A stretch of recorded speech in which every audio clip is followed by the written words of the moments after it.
रामचंद्र द्वारा धनुष भंग, अयोध्या में तैयारियां, विवाह पूर्व की औपचारिकताएं। Welcome to my YouTube channel Gyan Sagar. ज्ञान सागर में आपका बहुत बहुत स्वागत है। ज्ञान सागर को सब्सक्राइब करने के लिए ज्ञान सागर 602 पे सब्सक्राइब करें। इस चैनल पे सिर्फ आध्यात्मिक पौराणिक कथाएं आपके सामने प्रस्तुत होंगी। तो दोस्तों, आपको अगर वीडियो पसंद आती है तो हमारे चैनल को लाइक शेयर कमेंट करना ना भूलें। ज़्यादा से ज़्यादा सब्सक्राइब करें जिससे हमें मोटिवेशन मिले और हम ऐसे ही आध्यात्मिक वीडियो आपके सामने प्रस्तुत करते रहें। राम द्वारा धनुष भंग। लक्ष्मण को अत्यंत क्रुद्ध एवं आवेश में देखकर राम ने संकेत से उन्हें अपने स्थान पर बैठ जाने का निर्देश दिया और गुरु विश्वामित्र की ओर देखने लगे, मानो पूछ रहे हों कि वर्तमान परिस्थिति में मुझे क्या करना चाहिए। विश्वामित्र ने कहा, वत्स लक्ष्मण ने सूर्यकुल की जिस मर्यादा एवं गौरव का वर्णन किया है वह सत्य है। अब तुम धनुष पर प्रत्यंचा चढ़ाकर लक्ष्मण के वचन को सिद्ध करके दिखाओ। गुरु की आज्ञा पाकर रामचंद्र मंद गति से पग बढ़ाते हुए शिव जी के धनुष के पास पहुँचे। राम को धनुष की ओर जाते देख सीता और उनकी सखियां तथा जनकपुरी के समस्त दर्शकगण अत्यंत प्रसन्न हुए, किंतु उनकी प्रसन्नता को संशय ने घेर लिया। वे सोचने लगे कि जब विख्यात शक्तिशाली राजा और राजकुमार इस शिव जी के धनुष को हिला नहीं सके तो राम जैसे सुकुमार किशोर पिनाक की प्रत्यंचा चढ़ाने में कैसे सफल हो सकते हैं। सीता भी मन ही मन में परमात्मा से प्रार्थना करने लगी कि हे सर्वशक्तिमान, इन्हें इनके उद्देश्य में सफलता प्राप्त करने की दया कीजिए। मेरा हृदय भी इनकी ओर आकर्षित हो गया है, अतः इनकी लाज भी आपको ही रखनी है। हे प्रभु, आप अपनी अद्भुत शक्ति से इस धनु को इतना हल्का कर दीजिए कि यह सफलता से उनके द्वारा उठाया जा सके।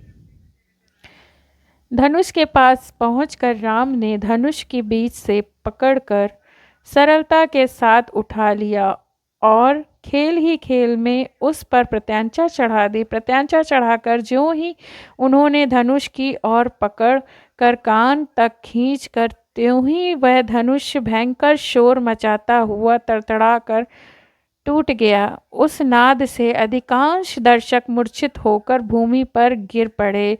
सिर्फ विश्वामित्र, राजा जनक, राम, लक्ष्मण आदि कुछ ही ऐसे लोग थे जिन पर इस भयंकर स्थिति का कोई प्रभाव नहीं पड़ा। कुछ काल पश्चात जब सबकी मूर्छा दूर हुई तो वे राम की ओर सराहना करने लगे। धनुष भंग हो जाने पर राजा जनक ने विश्वामित्र से कहा, मुनिवर, मेरी प्रतिज्ञा पूर्ण हुई, इसलिए अब मैं सीता का विवाह रामचंद्र के साथ करना चाहता हूँ।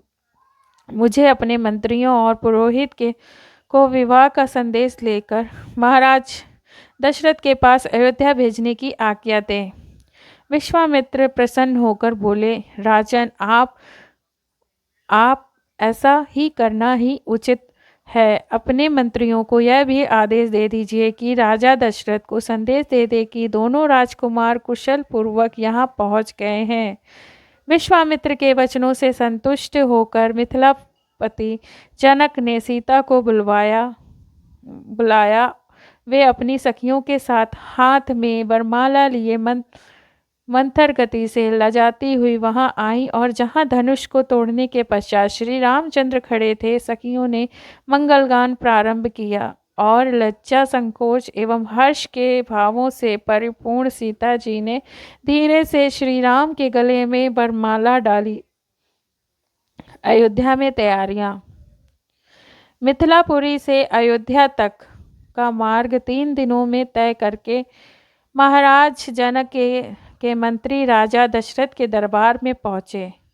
रत्न जड़ित सिंहासन पर विराजमान महाराज दशरथ का सादर अभिवादन करने के पश्चात मिथिला के मंत्री ने कहा, हे राजन, मिथिला नरेश ने आपका कुशल समाचार पूछा है और महर्षि विश्वामित्र की आज्ञा से उन्होंने आपके पास यह संदेश भेजा है कि समस्त संसार को ज्ञात है कि मिथिला के राजा जनक की पुत्री सीता अत्यंत रूपवती, लावण्यमयी एवं समस्त सद्गुणों से संपन्न है। राजा जनक ने अपने यहाँ एक यज्ञ किया था। उन्होंने यह यज्ञ किया कि जो कोई भगवान शंकर के विख्यात धनुष पिनाक पर प्रत्यंचा चढ़ा देगा उसके साथ वे राजकुमारी सीता का विवाह कर देंगे।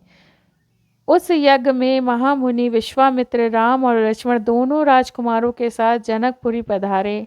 राम ने धनुष पर प्रत्यंचा ही नहीं चढ़ा दी, बल्कि उस धनुष के 2 टुकड़े भी कर दिए। इस प्रकार उन्होंने अपने अद्वितीय पराक्रम से सीता को प्राप्त कर लिया है। अतः राजा जनक ने आपसे सादर अनुरोध करते हुए यह संदेश भेजा है कि आप अपने समस्त परिजनों, बंधुओं, मंत्रियों एवं पुरोहितों तथा गुरु वशिष्ठ के साथ शीघ्र बारात लेकर मिथिला पधारने की कृपा करें, ताकि राजकुमार श्री रामचंद्र के साथ सौभाग्याकांक्षिणी सीता का विवाह वैदिक रीति से संपन्न हो सके और मिथिला नरेश कन्या के ऋण से उद्दीर्ण हो सके। इस शुभ समाज संदेश को सुनकर महाराज दशरथ अत्यंत प्रसन्न हुए। राम लक्ष्मण की कुशलता एवं अद्भुत पराक्रम को समाचार सुनकर उनका हृदय विभोर हो गया।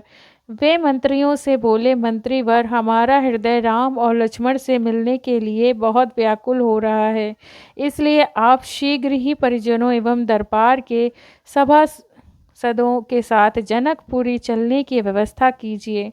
समस्त बंधुओं, राज्य के प्रतिष्ठित सेठ, साहूकार, विद्वानों आदि सबको बारात में चलने के लिए निमंत्रण पत्र भिजवाइए। सेनापति जी से कहिए कि वे शीघ्र चतुर्गिणी सेना को तैयार होने का आदेश दें। यदि संभव हो तो ऐसा व्यवस्था कीजिए कि हम सब लोग कल ही प्रस्थान कर सकें, क्योंकि हमारे संबंधी मिथिला नरेश ने हमसे बहुत शीघ्र मिथिलापुरी पहुँचने का आग्रह किया है। साथ ही परम पूज्य राजगुरु वशिष्ठ जी, वामदेव, जबाली, कश्यप, मार्कंडेय, महर्षि कात्यायन आदि ऋषि मुनियों से भी यह प्रार्थना करें कि वे कल प्रातःकाल ही हम लोगों के चलने से पहले ही जनकपुरी के लिए प्रस्थान कर जाएं। इस बीच में हम तीनों महारानियों को यह शुभ समाचार देने के लिए जाते हैं। इतना कहकर राजा दशरथ ने मंत्रियों को आदेश दिया कि वे मिथिला से आए हुए अतिथियों का उचित सत्कार करें और उनके खान पान, ठहरने आदि का समुचित प्रबंध करें। इसके पश्चात वे स्वयं राजप्रसाद के अंतपुर में पहुँचे और तीनों रानियों को बुलाकर यह शुभ संवाद सुनाया। शीघ्र ही यह समाचार संपूर्ण अयोध्या नगरी में फैल गया। घर घर में मंगल गान होने लगे, नृत्य संगीत का आयोजन होने लगा। महाराज की आज्ञा पाकर मंत्रीगण तथा भृत्यगण विवाह की तैयारियों में जुट गए। जन जन के मन में अद्भुत उत्साह था। ऐसा प्रतीत होता था जैसे प्रत्येक व्यक्ति के भीतर विद्युत का संचार हो गया है। सभी लोग अभूतपूर्व द्रुत गति से समस्त कार्यों को संपन्न कर रहे थे। अर्धरात्रि होते होते चलने की सारी तैयारियां पूर्ण हो गई और दूसरे दिन दल बल के साथ राजा दशरथ रवाना हो गए। 4 दिनों तक चलने के पश्चात बारात मिथिलापुर पहुंची। यह ज्ञात होते ही कि अयोध्या नरेश ऋषि मुनियों, मंत्रियों, परिजनों एवं अपनी संपूर्ण मंडली के साथ नगर के निकट आ पहुँचे हैं, तो मिथिला नरेश जनक अपने मंत्रियों, पुरोहित, मुनियों, विद्वानों आदि को साथ लेकर उनकी अगवानी के लिए नगर के मुख्य द्वार पर जा पहुँचे। उन्होंने बड़े आदर के साथ राजा दशरथ की अभ्यर्थना करते हुए कहा, हे नृपत श्रेष्ठ, आपके दर्शन करके मैं कृत्य हुआ और आपके पदार्पण करने से जनकपुरी की भूमि धन्य हुई। अब आपने सीता को अपनी कुलवधू के रूप में स्वीकार करके मेरे वंश को सम्मानित किया है। यह मेरा अहोभाग्य है कि आज मिथिलापुरी में महर्षि वशिष्ठ, वामदेव, मार्कंडेय एवं कात्यायन जैसे परम तपस्वी महात्माओं के चरण पड़े हैं। मैं यह नहीं समझ पा रहा हूँ कि इस असाधारण सम्मान को पाकर किस प्रकार अपने भाग्य की सराहना करूं। इस प्रकार समस्त आगत महामुनि भावों का सत्कार करके महाराज दशरथ को उनके साथ आए हुए ऋषि मुनियों, बंधुओं, मंत्रियों एवं सैनिकों के जनवासे में ठहराने की उचित व्यवस्था की। जनवासे में राजा दशरथ बहुत देर तक मुनि विश्वामित्र और अपने दोनों पुत्रों के साथ बैठे हुए उनके कृत्यों, पराक्रमों का विवरण सुनते रहे। इस विवरण को सुनकर कभी वे आनंद से रोमांचित हो जाते, कभी आश्चर्य से दांतों तले उंगली दबाने लगते और कभी प्रशंसा से अपने राजकुमारों की पीठ थपथपाते लगते। बातचीत करने के पश्चात भोजनादि से निवृत्त होकर वे विश्राम करने चले गए। विवाह पूर्व की औपचारिकताएं। महाराज जनक के कनिष्ठ भ्राता कुशध्वज शांकाश्यामपुरी में रहकर राज्य का प्रबंध किया करते थे। सीता के विवाह का समाचार पाकर महाराज वे भी शांकाश्यामपुरी से मिथिला आ गए। अपने आग्रह महाराज जनक और गुरु शांतानंद जी के प्रणाम करने के पश्चात वे बोले, हे भ्राता, अयोध्यापति पधार चुके हैं, इसलिए अब विवाह संबंधी कार्यों को शुभारंभ कर देना चाहिए। इस पर जनक जी ने शांतानंद जी से कहा, हे गुरुवर, भाई कुशध्वज के कहने के अनुसार हमें शुभ रीतियों एवं और विधि विधान के अनुसार कार्य प्रारंभ करना चाहिए। अतः आप शीघ्र जाकर अयोध्यापति महाराज दशरथ को राजकुमारों सहित आदर पूर्वक यहाँ लिवा लाइए। शांतानंद जी वासे में महाराज दशरथ के पास पहुँचे और उनसे आदर पूर्वक बोले, महाराज धीराज मिथिला नरेश, महाराज जनक आपके कनिष्ठ भ्राता कुशध्वज परिजनों एवं समस्त मंत्रियों के साथ आपके दर्शनों के लिए उत्सुक हैं और अपने दरबार में आपकी प्रतीक्षा कर रहे हैं, इसलिए आप अपने मंत्रियों सहित पधार कर उन्हें कृतार्थ कीजिए। राजा जनक को संदेश पाकर राजा दशरथ गुरु वशिष्ठ मंत्रियों एवं राजकुमारों के साथ वहां पहुंचे जहां राजा जनक उनकी प्रतीक्षा कर रहे थे। मिथिलापति ने खड़े होकर उन सबका स्वागत किया और उन्हें बैठने के लिए यथोचित स्थान प्रदान किया। जब सब अपने अपने स्थानों पर विराजमान हो गए तो इक्ष्वाकु वंश के गुरु वशिष्ठ जी ने राजकुमारों का गोत्र पढ़ना प्रारंभ किया, जो इस प्रकार था। आदि रूप स्वयंभू ब्रह्मा जी से परिचि का जन्म हुआ। मरीचि के पुत्र कश्यप हुए। कश्यप के विश्ववान एवं विश्वहन के वैवस्वत मनु हुए। वैवस्व मनु के पुत्र इक्ष्वाकु हुए। इक्ष्वाकु ने अयोध्या के अपनी राजधानी बनाया और इस प्रकार इक्ष्वाकु कुल की स्थापना की। इक्ष्वाकु के पुत्र कुशी हुए। कुशी के पुत्र का नाम विकुक्षी था। विकुक्षी के पुत्र बाण और बाण के पुत्र अनरण्य हुए। अनरण्य से पृथ्य और पृथ्य से त्रिशंकु का जन्म हुआ। त्रिशंकु के पुत्र धुंधुमार हुए। धुंधुमार के पुत्र का नाम युवनाश था। युवनाश के पुत्र मंदता हुआ। मंदता से सुमधि का जन्म हुआ। सुमधि के दो पुत्र हुए, ध्रुव संधि एवं प्रसेनजित। ध्रुव संधि के पुत्र भरत हुए। भरत के पुत्र असित हुए और असित के पुत्र सागर हुए। सागर के पुत्र असंजय था। असंजय के पुत्र अंशुमान था। अंशुमान के पुत्र दिलीप हुए। दिलीप के पुत्र भगीरथ हुए। भगीरथ ने अपनी तपोबल की गंगा को पृथ्वी पर लाया। भगीरथ के पुत्र ककुस्थ हुए और ककुस्थ के पुत्र रघु हुए। रघु के अत्यंत तेजस्वी और पराक्रमी नरेश होने के कारण उनके बाद इस वंश का नाम रघुवंश हो गया। रघु के पुत्र प्रभवद हुए, जो एक शाप के कारण राक्षस हो गए थे। इसका दूसरा नाम कल्पशापाद था। प्रशस्त पुत्र शंकर और शंकर के पुत्र सुदर्शन हुए। सुदर्शन के पुत्र का नाम अग्निवर्ण था। अग्निवर्ण के पुत्र शीघ्र और शीघ्र के पुत्र हुए। मरु के पुत्र प्रशंकु और प्रशंकु के पुत्र अम्बिविष्य हुए। अम्बिविष्य पुत्र का नाम नहुष हुआ। नहुष के पुत्र यताति पुत्र नाभाग हुए। नाभाग के पुत्र का नाम आज था। आज के पुत्र दशरथ हुए और दशरथ के ये 4 पुत्र राम, भरत, लक्ष्मण तथा शत्रुघ्न हैं। इक्ष्वाकु कुल का वर्णन करने के पश्चात वशिष्ठ जी ने कहा, हे राजन, अब आप भी अपनी वंश परंपरा का परिचय दीजिए, क्योंकि विवाह जैसे मांगलिक अवसरों पर हम ही कुल अपने अपने वंशों का परिचय देते हैं। महाराज जनक बोले, महर्षि, आपने सर्वथा उचित बात कही है। अब मैं भी अपने कुल का परिचय देता हूँ। प्राचीन काल में निमि नामक एक धर्मात्मा राजा थे। उनके पृथ्वी नामक पुत्र हुआ, जिन्होंने मिथिला बसाई। मिथिला के पुत्र का नाम जनक था। उन्हीं के नाम पर मिथिला के राजा लोग जनक कहलाते हैं। जनक के पुत्र उद्वासु और उदासु के पुत्र नंदीवर्धन हुए। नंदीवर्धन के पुत्र का नाम शूरवीर था। शूरवीर के पुत्र सुकेतु और सुकेतु के पुत्र देवरात।